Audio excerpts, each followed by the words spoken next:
everyone. Welcome to this episode of Claims Never Sleep. I'm your host, Megan Henry, and I'm joined again by Amanda. Hey, Amanda, welcome back. Hey, glad to be back. I'm so happy to have you back. I love when I have someone co-host with me, and then they're like, "Can I do it again?" And I'm because I feel like some people are like they don't totally get it. Like not that they don't get it, but this is fun and it's easy and it's great to chat with people. It surely is. And today we're in for a treat because today we're joined by Jason Novak, and we're here to talk about construction claims and construction defect. And that's why I wanted you to join me, because that is your thing. It is. It is indeed. So you're in for a treat because there's no short of laughs, and which don't usually go hand in hand with construction defect claims, but we managed to sneak a few laughs in today. So, let's bring Jason in and talk about construction. This is the Claims Never Sleep podcast, presented by Cruiser Mitchell, with your host, Megan Henry. Good afternoon, Jason. Welcome to Claims Never Sleep. I'm so happy to have you. Welcome. How are you today? Thank you very much. Very excited to be here for first time doing anything like this. Well, I have to say, I think our listeners are in for a treat. If our pre-recording chat is any indication of how this is going to go, I think everyone's in for a few laughs, some funny stories. So I'm excited. I'm excited to sit down with you. And I'll say, like, you and I talked a few weeks ago and hit it off on the phone. Kind of related about we verged off to talking a lot about kids and kids sports and our schedules with driving our kids from point A to point B at all times. Yes. For their activities. But we're not here to talk about that today, even though we might. We're here to talk about you and claims and everything that goes into this show. But one thing I ask everybody when they come on is, everyone gets in the claims industry like a different way. It's usually not a straight shot. Not many people are like grow up and say, I really want to go into insurance. I want to be a claims professional. That I heard that story actually once. I think I've gotten one person who said that. But I'm curious, what was your path? How did you get into the insurance industry?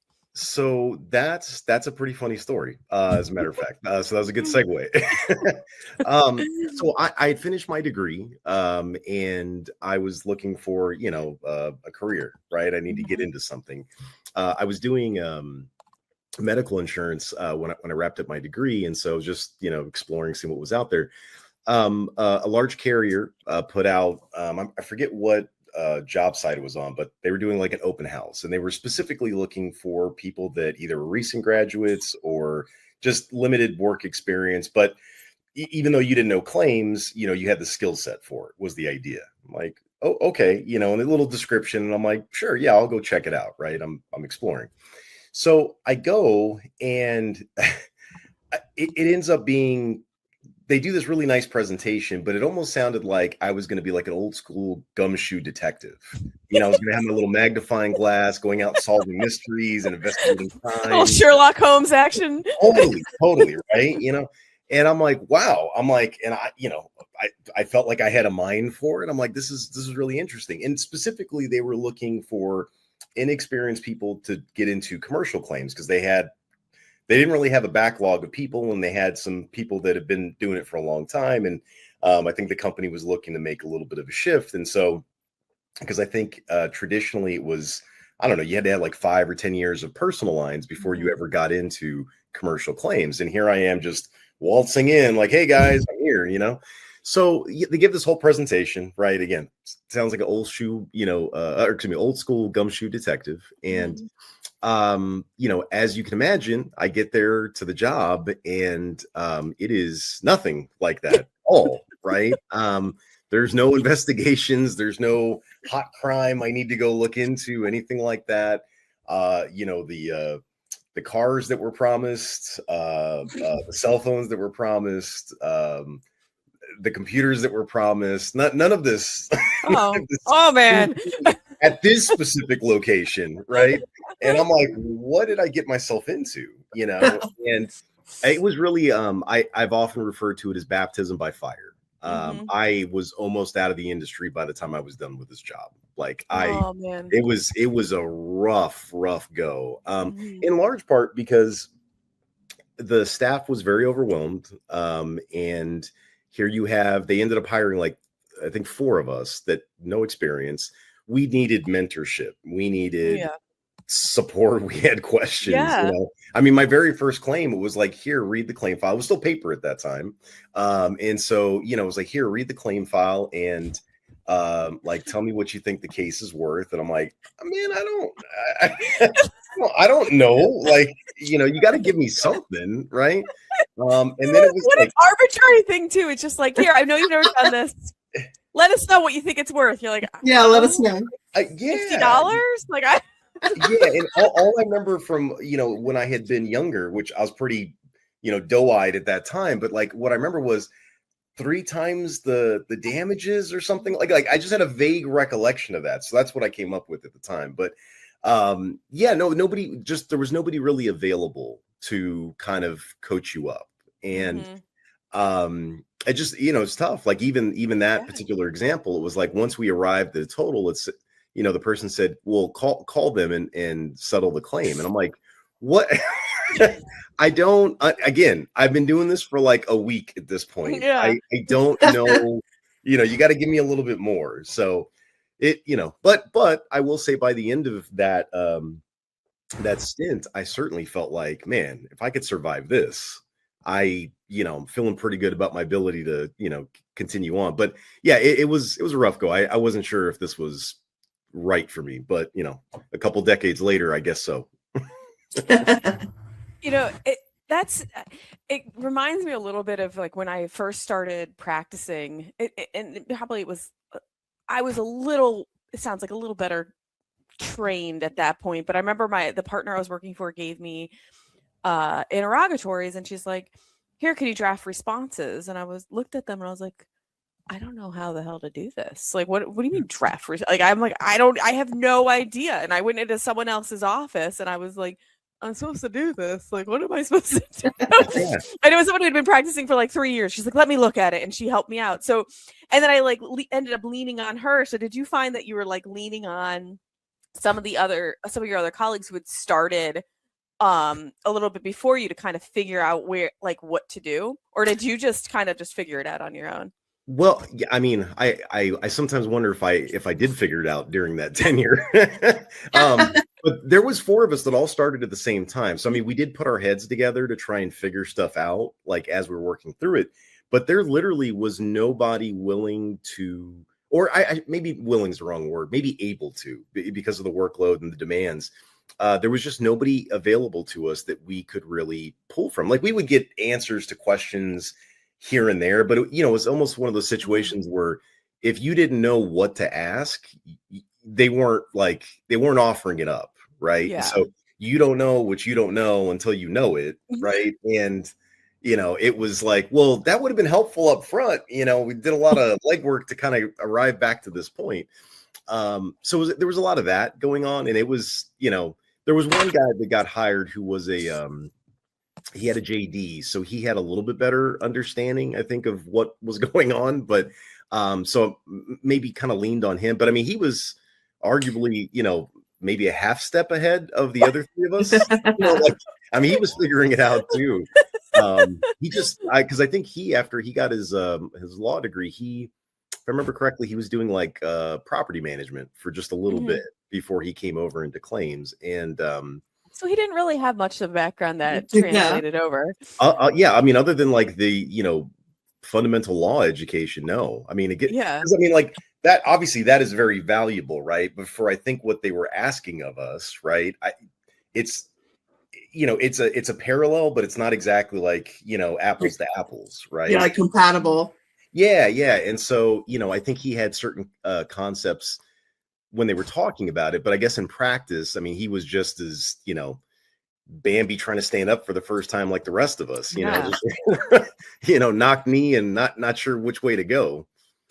Yeah, I mean, I would say like Amanda, I don't know if you agree, but like while law school I think gives you a foundation of knowledge, it does not give you a foundation of practice. Exactly. Unless you I don't know. I mean, when I came out of law school, I didn't have the faint. I didn't even know I just heard about these insurance defense firms. I'm like, I didn't even know what that meant. I had not the faintest idea until I started working at one. I was like, oh, but even then, that's what it is. it took a little while. Even then, I was like, oh, okay, I kind of get it, sort of. Yeah. Yeah.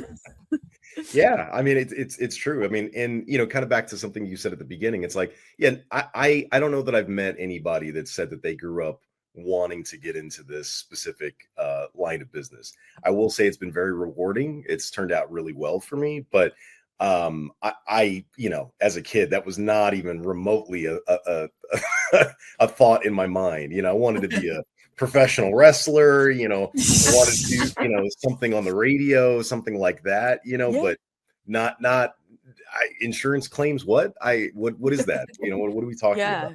I will say you do have a great voice, though. Maybe you should host your own podcast too. Yeah. You have a good a good radio voice. Like it has a good sound to it. So thank you. The door is not closed for you. Okay. Well, that was always my thought. I was like, if the moneymaker won't sell, I'll just use the voice and stay behind the camera. Right? And so at this first stop, though, what kind of claims were you handling? Was it like motor vehicle claims? So it was premise liability, products liability. So they had a lot of apartment complexes. There was like small like franchisee restaurants or franchise restaurants.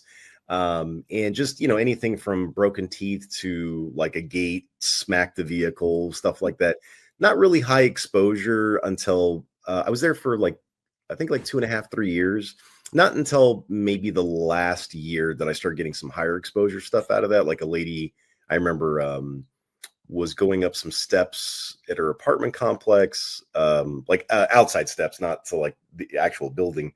And she tripped and she broke her hip. And so that was like a bigger exposure at the time.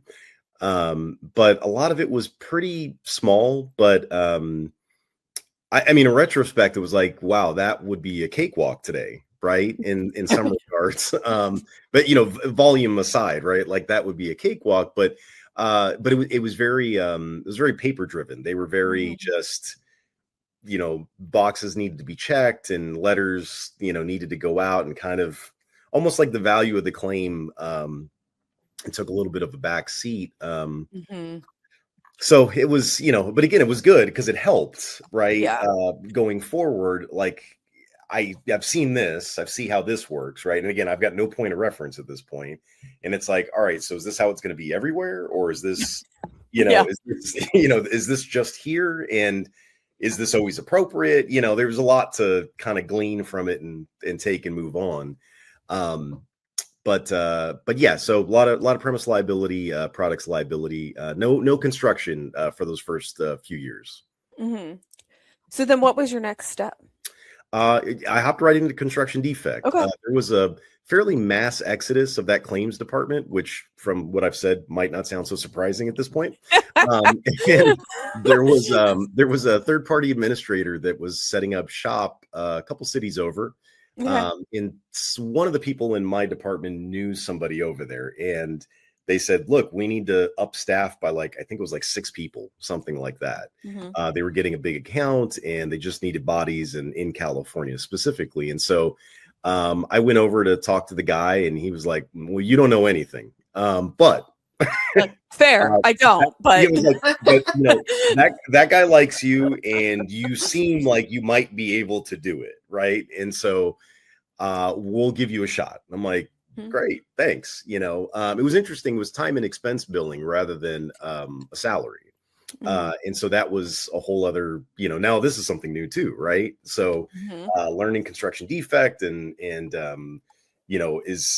and again, taking that initial experience, and it's like, is it going to be like this? And then, making sure you're watching your 0.1s and 0.2s of billing and all that, and, want to get paid, right? But also getting it right and learning, right? Yeah. And fortunately, this is the first time I run into somebody who's willing to invest and take the time to help me learn and understand. Yes. And I am forever grateful. There was an old boss of mine, Gerald Wright, who he's still working a little bit, but he just great guy, willing to take the time, patient, we're buddies to this day. Like I'm just forever indebted to that, because up to that point, I'm like, okay, so great. I've scored this, what seems like an opportunity. It's kind of a niche of a niche, right?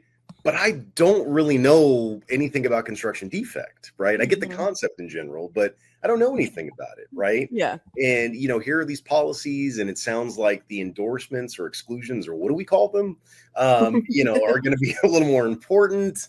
And, how does this work, right? And so he was willing to take the time, and that's kind of where I think I really started to better understand what this might all be about.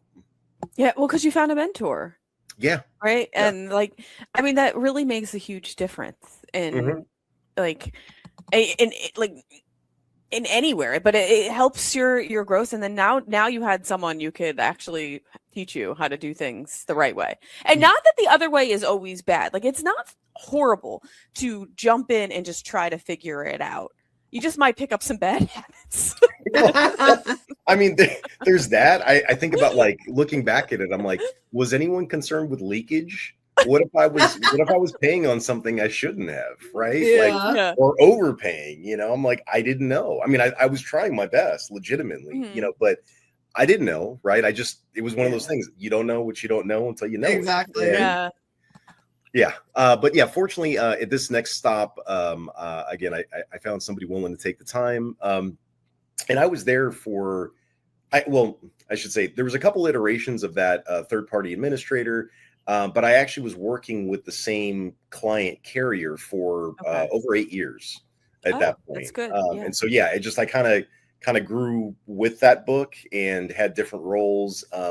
Interestingly, wraps were kind of newer at that point as a product. And I don't know that anyone maybe totally recognized the potential that you could be paying on those. I guess in terms of assignment, I should say, like, I'm sure people knew what they were doing, but just in terms of who you were giving these things to. And I started getting them very early on. And again, that's its own niche, right? So now we're at a niche of a niche of a niche. And, just kind of wading through that, making sure you understand that these are all insureds and they've got their own independent rights under the policy and things like that, just how that's supposed to work. So it turns out I've been dealing with those for pretty much as long as I've been dealing with construction defect. So for some of our listeners who might not be as familiar with construction defect, could you give us like a sixth grade version of when you say wraps, what that means? Sure. Yeah. Because we have claims people from all different claims. Yeah, no, absolutely. So I would say, like, the main difference is, your standard practice policies, it's, you insure Bob the builder, and Bob goes out and does certain work. And if there's a problem with it, and it's caused some damage, you report it to the carrier rather, and they address the claim. With wraps or OSIPs or CSIPs, essentially you've got everybody working on this project is insured under the same policy. So you could have, 40 insureds under one policy, one limit, and that's going to address the exposure, whether it's something small, something big, whatever the case is. They're all insured, and you all have your own individual rights under the policy. It's not like we say, well, because the policy is issued to this first named insured, the rest of you are like second class citizens. No, you're all insured, you're all equals, and you get the same rights anybody would under the policy. And ideally, those policies are supposed to limit a lot of extraneous costs, litigation costs, because we're supposed to be kind of kumbaya and working together to get, to address the exposure, whatever it is.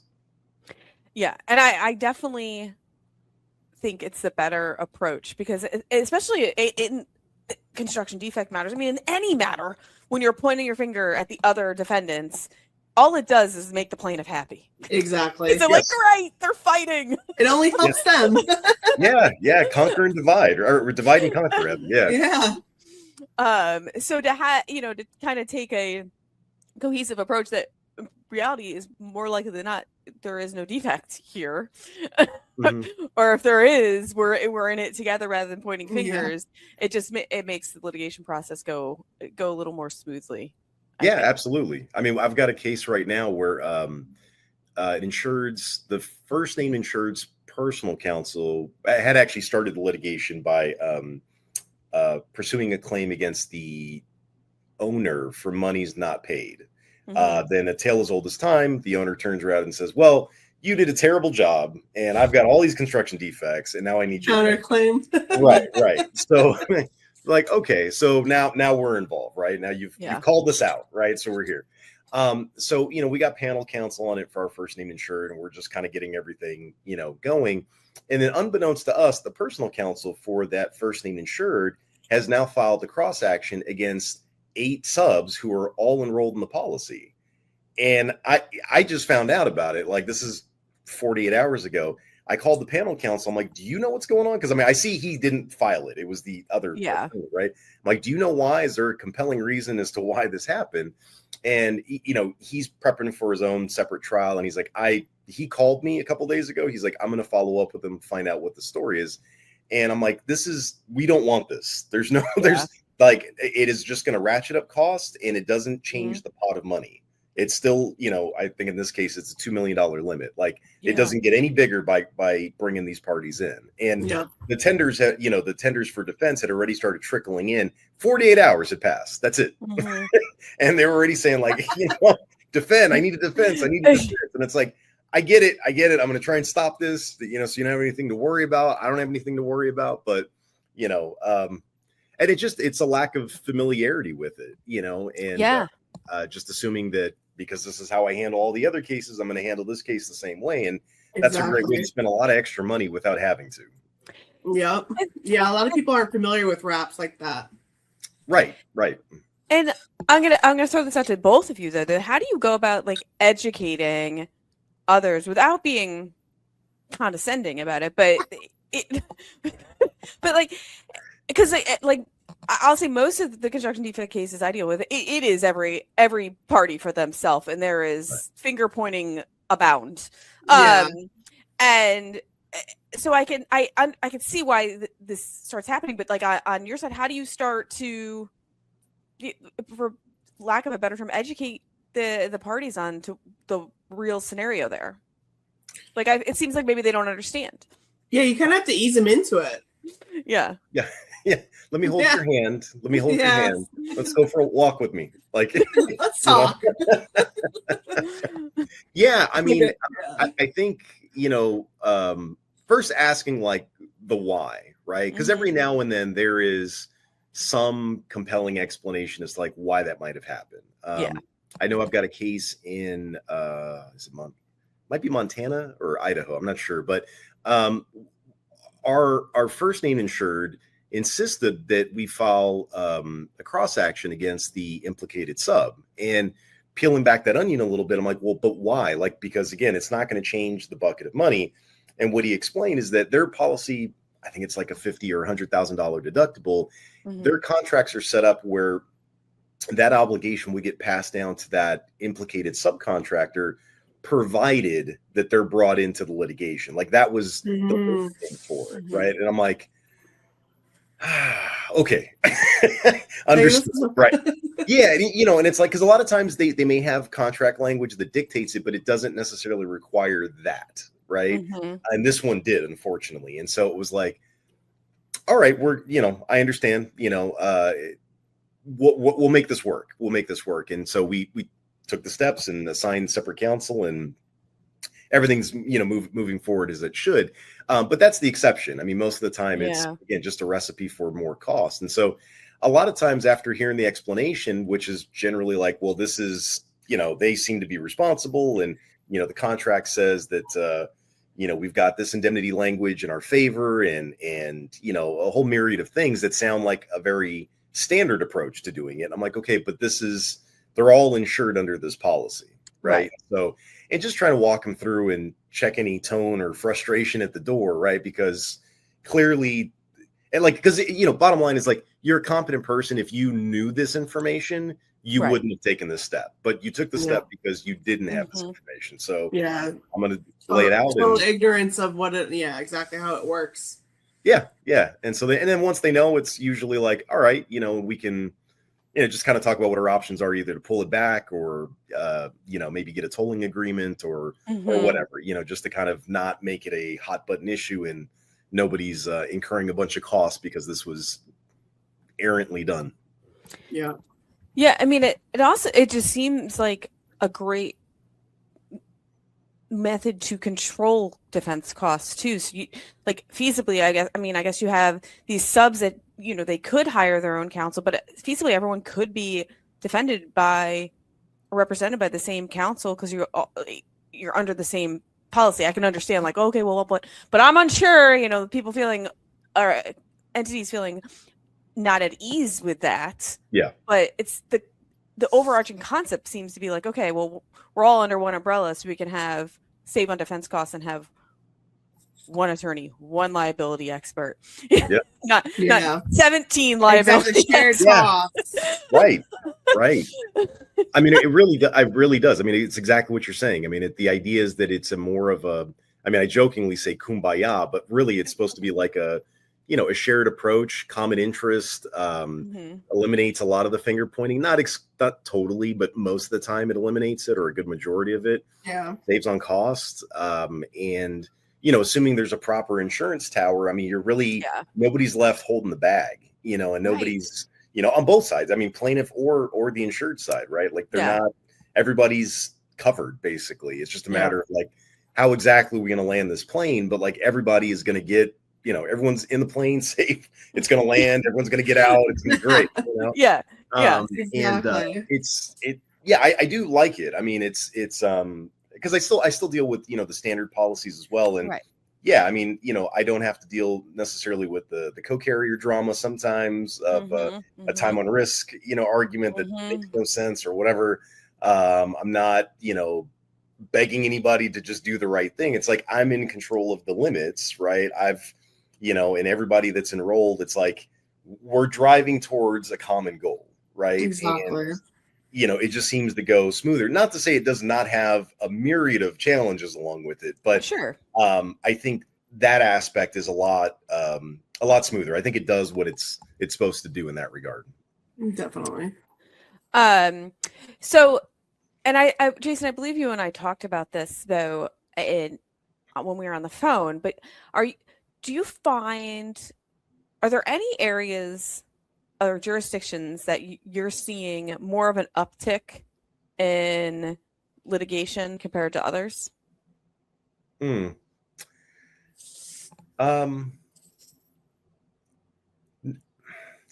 Not, I mean, everywhere seems to be more busy. I mean, I'm getting claims in states I have not seen before. So, I mean, I guess that's maybe somewhat telling. Like, I got Utah recently and I went, oh, okay. Yeah. I'm like, I know there's buildings out there, but I just hadn't seen a claim, you know? So that was new.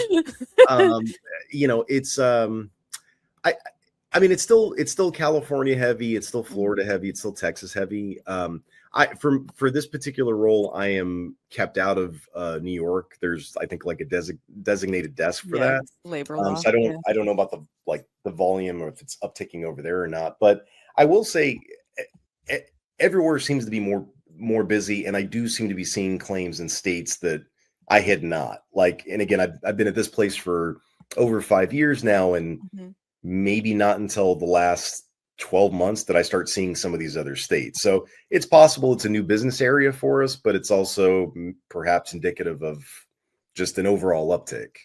Yeah. And are you seeing any sort of uptick in types of claims though? And this goes for you too, Amanda, because you see a lot as well. Yeah. You know, like, because I don't know, this goes back to like homeowners type stuff, but I remember like a few years ago, it was stucco. You kept hearing about stucco everywhere. And oh so my gosh, yeah. Stucco haunts my dreams. In Florida here with the coastal conditions.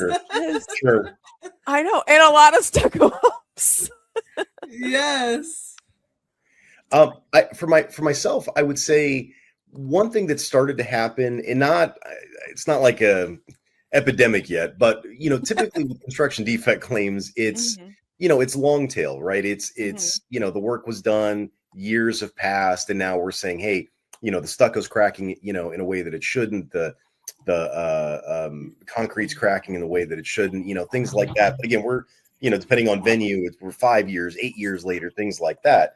We've had it on some wraps and OSIPs recently where buildings probably not even warm yet, and they're coming in pursuing a construction defect claim.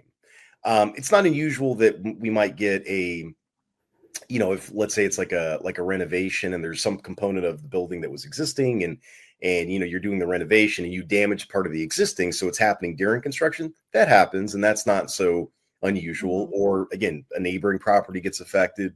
Totally get it. That's not unusual. But for a construction defect claim on, let's say, like a 500 unit apartment building, and the building's not even a year old, and you're pursuing it, like that's a little bit of an anomaly. And again, last 12 months, been seeing more of that, where again, buildings maybe not even fully occupied yet, and they've already got their claim going. And absolutely, not to say necessarily it's bad, but it's unusual. I don't know that it's been happening long enough for us that I could say like what the ramifications are like long term, but it's surprising, I guess, is all I could say. Because again, having done this for a couple decades, it's like that's not usually the standard, the status quo. It's usually years down the road that we're first hearing about whatever's been going on for the last few years. Yeah. Yeah, I've been seeing a lot more newer claims with the new buildings and turnover, with the associations coming in Florida. It's 558. Yeah, they go through everything and they find all these defects, and it's like they've been living there for a year. Yeah. Did you, Amanda? Did you find beforehand though that wasn't happening quite as quick? Where I mean, I started practicing in complex lit and construction about 4 years ago, and it wasn't as common. It was more so like failure of stucco like 4 or 5 years out at least. And now in the last 2 years, like you said, Jason, it's been like more 558s, more newer construction. It's just like failing allegedly, Yeah, I'm almost wondering if they're handing out like surveys as people come in the building, like, if you see anything, pull this out, Did you see a crack in the wall recently? Yeah. Well, I mean, I do think there's something to be said about that too, because if there could be things that someone may never notice, right, until someone else, say it's like a condo, and some neighbor points it out, like, oh, it's really drafty, these windows, and then it just like kind of like catches. Like snowballs. Yeah, you know what? Yeah, there are some cracks. Of course, there's some there. Yeah. Well, a lot of people aren't aware what construction defect litigation even is, and I think that, like, the knowledge is spreading because people ask me, "What kind of attorney are you?" "Oh, I do construction." They're like, "What?" They're so confused. They're like, "What is that?" And I have to explain. They're like, "Wow, they have a lawyer for everything." Yeah, true. Yeah, they do. Yeah. Yeah, I mean, I agree. I mean, I think especially when you have like the bigger developments, I mean, it does seem like it's more common knowledge now than when I first started. But you've got you've just got attorneys that I don't know exactly how they solicit or advertise themselves. I mean, obviously you can see the ones on the billboard, but I don't feel like construction attorneys are generally advertising that way, right? Yeah. So it's like how exactly they're getting their names out there or making themselves known to like a huge tract development. I don't know exactly, but they find them. Obviously they find them. Do you find though that, like, I'm thinking more of like homeowner type situations, whether it be in a condo or just like development builds, like that could hit someone so personally. Like if you have like a new construction, and if things aren't going exactly right, I feel that there's a emotion attached to it, because it's like, it's someone in their home and then they get hyper focused on anything that could appear to not be absolutely correct. Like, do you see some of that or? Sure. Yeah, no, absolutely. Absolutely. I mean, there's been claims where, the siding wasn't done correctly, or, they felt like the paper under the roof wasn't, exactly what they asked for. But listening to them talk about it, it was like, somebody insulted their mother, and it was like, that's what I mean. Hey, like, hey, we'll get through this, but like, let's, you're up here, and you're taking it personally. Yeah. I mean, that's one of the reasons I prefer construction defect or, just construction related claims rather than some of the injury claims, because of that dynamic can really get out of hand on an injury claim. And I still deal with the injury claims, but my preference is almost to go with the property because you tend to not get that as often. But when you do, especially when we're talking about like the siding of a house, it's almost like I'm having a tough time wrapping the emotion. Like I understand if somebody, passed away or seriously injured, why you're emotionally so, wound up, right? I get it. Like I'm in by all means, right? But the siding, again, not that it's nothing, and not to completely dismiss it, but it's sometimes it's a little surprising the way that you're confronted with that. But you give people the space to kind of say what they need to say and hopefully get back to business. But it's fortunately it's far less, I think, with that. But yeah, it's your house. You're very focused on your house. But I think that's where the attorney doesn't do us any favors, right? Because sure, maybe there's something there, maybe there's a problem. So there should be an opportunity to fix that problem, right? How about we get together, we do a big lawsuit, and we're gonna get you guys tons of money, right? Like, and so that's kind of like this very high level misconception that I think some of these plaintiffs get. And so, it's not just a crack. They're looking at millions of dollars on the wall that is coming their way because it's like a paycheck for them, Yeah, the drywall's cracking. So I should be entitled to $500,000. Exactly. It's funny. A few years ago, I had a friend who had damage to their home. This is not totally construction defect related, but it goes to the emotional side of it. And she had a tree that fall in her house, so she needed to get new siding. And I was helping her with manage the insurance part of it because I was like, okay, I can talk the talk, but was consistently convinced that she was getting ripped off by everybody. Like first she's like, I'm getting ripped off by the insurance company. I'm like, you're not. Like, yeah. Like you're not. And then the siding company was ripping her off, and I'm like, but they're not. They're just putting on siding. And then like there was some issue with the roof or something leaking, and she's like, she thought like the siding company came out and purposely damaged her home. I was like, they didn't. I kept having to be like the middleman, and I would talk to the contractors and the insurance company and kind of just to like help move this along, because she was like in my ear like they purposely went on the roof and they damaged my shingles. And then I would like talk to the contractor. He's like, no, I like pulled back the shingles to make sure there wasn't damage to the roof. Exactly. And there wasn't. And then some of those shingles were damaged, so I took some of my own shingles that were matching, and I completed the project. So I was like, if anything, they're doing everything to help you out. But I say this because there is that personal connection to the home, and then also when you're dealing with that, like sometimes there's this like distrust of insurance companies thinking that like they're gonna rip me off. I know they're gonna rip me off, and it's trying to change the narrative that is not in fact what's happening and what anyone is striving to do. They are just trying to figure out what the cost is and what you are owed and to pay the cost. Exactly. Yes. No, you're right. That there is a total stigma about it. I mean, look, and I've had homeowner claims of my own. I've had auto claims of my own. I get it. I get where the impression comes from, right? One of my kids, one of the kids in my child's class, there we go.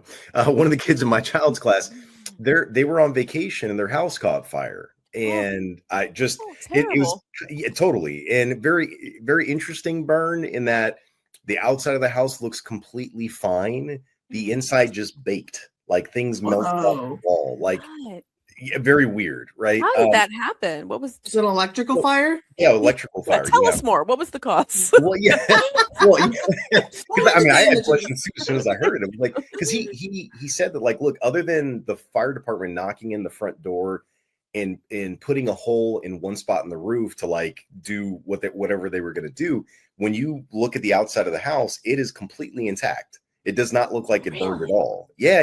Wow. When you go inside and it's like, glass is like black but not shattered. And so the fire sometimes. Yes, yeah, totally. Like he had a painting on the wall, oil painting, and he said the canvas didn't burn, But if you look below on the wall where the canvas was, all the oil melted off. Whoa. And I'm like, Wow. that is the strangest thing I've ever heard. So I, off. yeah. So, but he had a little bit of familiarity with insurance, but he was just describing he actually didn't know what I did at the time. Right. So he's describing his, general feel of the insurance company and the adjuster and, I would just make sure I wouldn't get ripped off, insurance companies, so on and so forth. I was like, yeah, no, I know them. And just kind of moving along with the conversation. And it was probably maybe 15 minutes after he had told that story, somehow he's just like, so what do you do? Right. And I was like, oh, I'm an insurance adjuster. Right. And then he immediately thought back to something I said when he was talking. And he was just like, oh, that's why you said, yeah, some of them do. Right. And I'm like, yeah. I was like, no, I'm like, because I explained, like, look, if something happened, right, and you can show us it happened, right, and I look at the cost and whether I get an expert or it's something I happen to know, and it makes sense, like, we're good. There's nothing else to talk about, right? Like, let's wrap this up. Let's move this along. I don't need to nickel and dime you. I need to just make sure that, like, you're not trying to get the Cadillac of fixes for the Pinto that you had, right? Yep. And that's it. And I think, to the point about the story about the roof, right? I think in the sighting, it's like they're just trying to figure out, like, if you're not showing up with it, right, with all that proof, somebody at some level needs to find out, right? And so that's what they're going through and doing. And then I'm sure it's going to go forward, and it did go forward, towards the appropriate resolution at that point. Right. Yeah. I'm really perplexed about this fire though. Like, I were there flames? Like, a slow indoor bake? It's like I've seen it before, not in the case, but in like on one of those TikToks or something. Like, I get those random like catastrophe TikToks, and they're like, "There's an electrical fault," and it like it literally melts like the interior of the walls and like puts off like heat. Yeah, it's crazy. It looks like embers almost. Yeah. So they were out of town, and they're I forgot what camera they have on the inside. They got two little ones, and like the camera in, I think, like their sunroom or something told them something was going on. So they look, and they don't really see anything, right? But they keep looking at the camera, and they see, I don't know, almost like something floating, right? And after a while, they're like, I think that's smoke. Right. But the like an alarm hadn't gone off yet. Right. And so it was just like, well, but like nothing was making sense. Right. So they weren't so far. I think they were maybe like an hour out from town. So they start driving back to find out what's going on. By then, they've called, I think, parents or somebody that lives nearby. Can you go check it out? And sure enough, like, there was a fire, but it wasn't burning throughout the house. It was I think it was pretty localized to where the electrical was, and it was burning everything in that area, but the flames weren't tearing through the house. But the heat had been going for a long time. And that's where you got that baking effect. So there's areas of the house that were almost untouched, but the smell from everything baking, they can't get it out of the clothing. Like, all of it is like, it's done. Like, there's no dry cleaning that's gonna fix that. But they've got rooms upstairs that look completely untouched, that are you really can't go in there without a mask for more than a few seconds. And then they've got other rooms that are like completely like black, like again, like overbaked basically, right? Like, and just things melted rather than charred. I hadn't heard of anything like that before, but it was an electrical fire. Wow. Yeah, and I'm sure the house is like a total loss. And and all the property inside of it. I mean, they salvaged just like a few things, but that's it. Because it's got that smell, and there's no getting out. I mean, like the kids' toys, like, it just just awful. Yeah. Not to be a downer, but that was kind of, it's claims though, right? I mean, it's like, but he's getting a fair shake with his insurance company, and they're delivering. And, we talked about, I'm like, look, just document everything. Like, that's going to be the biggest thing at the end of the day. Like, document it. If you can show it, you're good. Like, there should be no reason this doesn't find a way to the result that makes sense. But there is that inherent distrust, and I can some degree Yeah. understand where that comes from. But I don't know. One claim at a time. One claim at a time. Yes. And that's a common theme that comes up here a lot is the that insurance always has a PR problem. Mhm. And I think the bad PR wasn't created by insurance. It was created by plaintiffs firms. But it's hard to beat, because Yeah. I think that just the inherent feeling is like, oh, they're out to get you or to undercut you. And that's been created by other entities to have individuals kind of buy into that idea that, okay, yeah, I need an attorney because otherwise the insurance company is going to screw me. Yeah, to curse them. Yeah, and I mean, I think also sometimes the way that the product is like marketed, like it, because again, you're selling it to people that don't deal with it all the time, right? Like they're No. buying peace of mind, basically, right? And so, if you don't get into an explanation of it, it then becomes like they're going to have whatever preconceived idea in their head, and they're just going to roll with that, right? So by the time they get to me, it's like they're assuming it's going to go the way that they think, and they've never really dealt with it, right? So I'm explaining something they've never heard before. They're hearing it for the first time, and it's that time when they actually might need something, and that's not always the easiest phone call. I had a case recently where it was a strange lawsuit, really strange lawsuit, and essentially the plaintiff alleged that they didn't do the work, a lack of performance of the work, and because of that they've sustained damages. Well, as the liability carrier, I'm like, this isn't really damage arising from your work. It's kind of the opposite. Like they're saying, I got damages because you didn't do anything, right? Yeah, like the omission. Yeah. And so I explained to them, I'm like, I can appreciate why this is frustrating. I was like, but this is the opposite of what we're normally going to get. It's normally like you did it and you did a bad job, and so therefore I have damages, right? That's the typical kind of claim, right?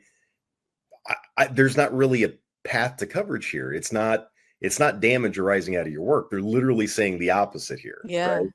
Right? And she lit me up. She was not happy, and I can see that's why how that went. Yeah. Yeah. And I thought you were wrong, but I could see that would be why you got that sort of reaction, because she's like, what do you mean? Yeah. What do you mean? Yeah. I'm like, and it's one of those like, look, I'm not saying I agree with them. I'm just telling you that they have filed one of the more unusual complaints, right? Because it's almost never that. It's the opposite. And so it's like, I pay insurance, and the time I need you, you're not there. And I'm like, I want to. I just, if they, if I'm like, and I said, like, look, if at any point they change the way that they're making their claims, and they say that, in fact, you did do something and it did cause damage, right? Like, please let me know, right? I'm like, but at the moment, this is what we have. And it's just, I'm the first one telling them that, like, that's kind of an important piece to triggering this policy, is that they need to allege that damages arising or bodily injuries arising from the work that you performed. And here it's just not there. Yeah. Yeah. I mean, I think a lot of it goes to most people they don't understand insurance policies and how they work and how they're triggered, because they are complicated. I mean, like, they're very complicated. And yeah, my mom recently had a water claim at her place in Florida from the hurricane last year, but of course doesn't have flood coverage, because who can afford that in Florida? And when I was trying to navigate this for her, what she thought in her mind what she had coverage for and what she actually had coverage for were vastly different. Yeah. And she was like, no, I have flood coverage. And I'm looking at the policy. I'm like, I don't think you do. Like, and then you add in having independent adjusters into the mix, and you add that with older people, and forget about it. She did not know who was who. She's like, well, no, the insurance company was out. I was like, that wasn't the insurance company. That was Independent adjuster. Yeah. Yeah. And, Public and- adjuster, independent adjuster. Yeah, you don't know who's saying what. I think it's confusing for anyone, you know. yes. Yeah. The average layperson doesn't know up from down when it comes to like insurance policies. The average person has never read an insurance policy, let alone like knows all the components and factors. Oh, I mean, prior to getting into this industry, I certainly hadn't. You know, No. I mean, it's not like, oh, I want to read all the terms and conditions of this Apple Music agreement. Right when you click Yeah. it, no. Yeah. We're good. I'm gonna let you guys have this one. Yeah. So going with that, what is something throughout your career in construction defect? What's something that like you've learned a lot about in construction that like surprises you, that you like you've now become like you've had a claim in that you've had to go all, because that's what happens, right? We get these claims and you learn about some tiny little facet of construction. Now suddenly you're like a little party expert on this, but is there something that stands out in your mind that you're like, now you know way too much about? Sure. Okay. So two things come to mind. One, and I didn't do a deep dive on it, but just the term hot mopping. I didn't know anything about that. The first Amanda time I heard it, knows. I'm like, Yeah. what was that again? All right, like repeat it. Like what? So I if I understand it correctly, it's like if you picture like a shower enclosure, right? Like so before, I believe it's before you put the enclosure down there. I don't know what the material is, but it's essentially the method of applying kind of like almost like a tar, I think. Yes, it's like cement almost. Yeah, below, and it just I think helps to ensure there's not leakage and what have you. Yeah, it seals out like water intrusion for especially like things like showers need to hot mop because there's constant water coming through, and it just creates another barrier underneath the tile and all those exterior substrates. Yes, thank you. That you said that much better than I.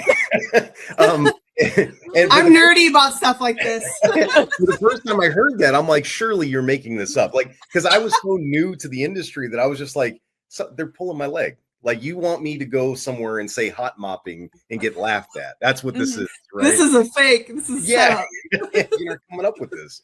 So, but no, it turns out that's actually a thing. The other thing that I learned, and I probably have heard just a lot about this over the years, is wood being installed in the house and like the acclimation process. And if it's not done correctly, the warping and the bending and what that goes on with it, and the way it's going to look in the end product if it's not done correctly. And that's just it surprises me sometimes how often that comes up. And and just in some cases having to trace back like where it might not have been, because it's not, sometimes it doesn't really happen at the job site. It's like they might have actually done what they were supposed to do, but in transit it wasn't kept properly, or it was sourced and it was cut and it was in a control environment before it got to the transit company. It was held off site and that wasn't control. So there's all kinds of stuff to like dig into with that, where it may not be just the installer put it, so therefore you're the one that's having to eat the exposure. Jason, have you dealt with efflorescence before? To some degree, yes. It's huge in Florida, where it's like aesthetically unappealing. I'm sure you guys have seen this, where like you'll see like tile or siding on a house and there's like this white like film on it. Yeah. And like there's so many claims here because the coastal area, there's salt in the air, and I learned all about, I had to read like hours and hours of things about cement and how the water transfers through it, and I was like, my brain. This is gonna be great for trivia night, right? Yes. Although I want to know the trivia night this comes up at, because I have yet to see one. Everyone I'm at is more about pop culture. Pop culture. It's at CLM. It's CLM. It's super nerd trivia night. Easy at CLM. You got to have a password to get in. Well, and then one thing that I've noticed too throughout defending construction defect claims too is the importance of vetting your subs. Because so many times the issues that I see arise out of maybe hasty hires or low bid hires on subs, and problems tend to arise there. Have you experienced that on your end? Yeah, I mean, I would say that we've got, because of the wrap setup, Yeah, that probably helps it out a little bit. well, it does help it, right? But Yeah. what I find is that we may have different locations, different projects, but I'll start to see like a sub's name pop up over a period of time, right? Mhm. They're on different projects. It's not, like we're insuring them necessarily directly, right? But because they're enrolled, I'm like, I wish there was a way for us to kind of capture that information. And, Yeah. when they're underwriting, saying like, look, when you guys go to hire for this trade, if you're going to hire this sub who's kind of known in this area, like either there's going to be an uptick in premium or just don't do it, right? And Yeah. premium stays the same. But I think that's a hard thing to capture data wise, right? Yeah. Or even control or dictate, to like a general contractor. So that's typically more what I see, is that they're popping up, but it's, again, when you look at like the claims, the loss runs and what have you, it doesn't show them anywhere, really. It's the first name insured that's listed on these things. But meanwhile, it's the same excavation company on 4 projects in a 15-month period that have all caused varying degrees of damage at these different locations, right? Mhm. But they're nowhere to be found on the log of the claim. It just happens to be they're an insured under the policy. Yeah. I think it's like the nature of the construction process too that leads to like instances like this, where there's the bidding process if you're doing like a bid design build, and then the most responsible and responsive subcontractor is getting all these bids, and it's the same company over and over, and then you're like, hey, I think that's a problem.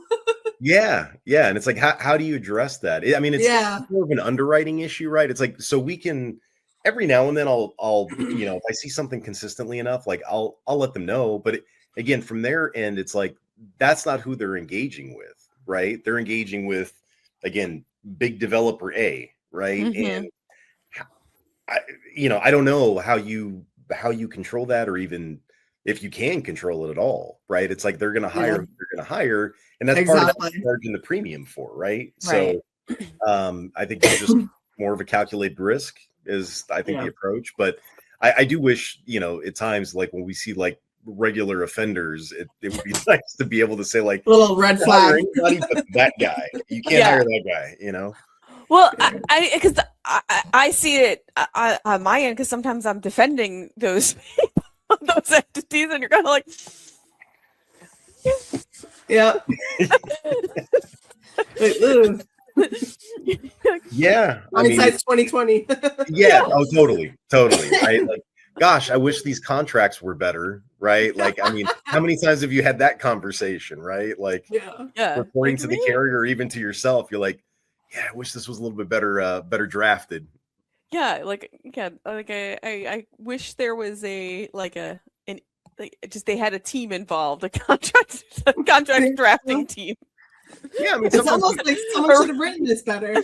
Yeah, well, it's almost like it was an important document that should have been reviewed by somebody who does this for a living. I don't know. But what could ever go wrong? It's only like, I wish we could hire someone to write these contracts. Yeah, there's only a profession for that. Yeah. Yeah. Yeah. But we got it off the internet, so it's cool. Yeah.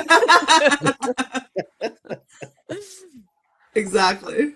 Well, Jason, we are pretty much out of time. It's been absolute pleasure having you. Before I let you go, though, one thing I ask all my guests who come on, knowing what you know now, what advice would you give your younger self? Ooh. Well, I hope you're able to edit for time while I think about this for a minute. Absolutely. They don't need to know how long you had to think about it. Yeah, it is a good question. It is a good question. I think giving yourself grace, to make the mistakes, try and learn from them. I think that's probably one thing. Maybe should have stuck with that tennis career a little bit longer to see how that shook out. Maybe that's another one that was going pretty good. Do you still play? I'm trying to get back into it a little bit. But there was probably like 15 years where like I didn't. So it's coming back. It wasn't too bad. I was more like, I don't want to hurt myself when I'm out there. The big thing.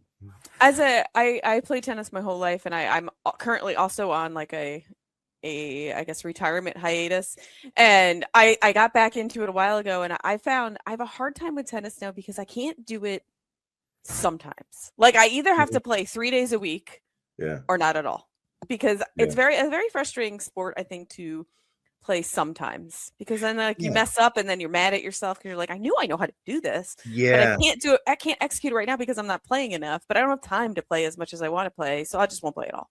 Yeah. Right. It's hard to get me time, right? To go do that. And you're right, because it's like your brain knows what should have happened there, right? Yes.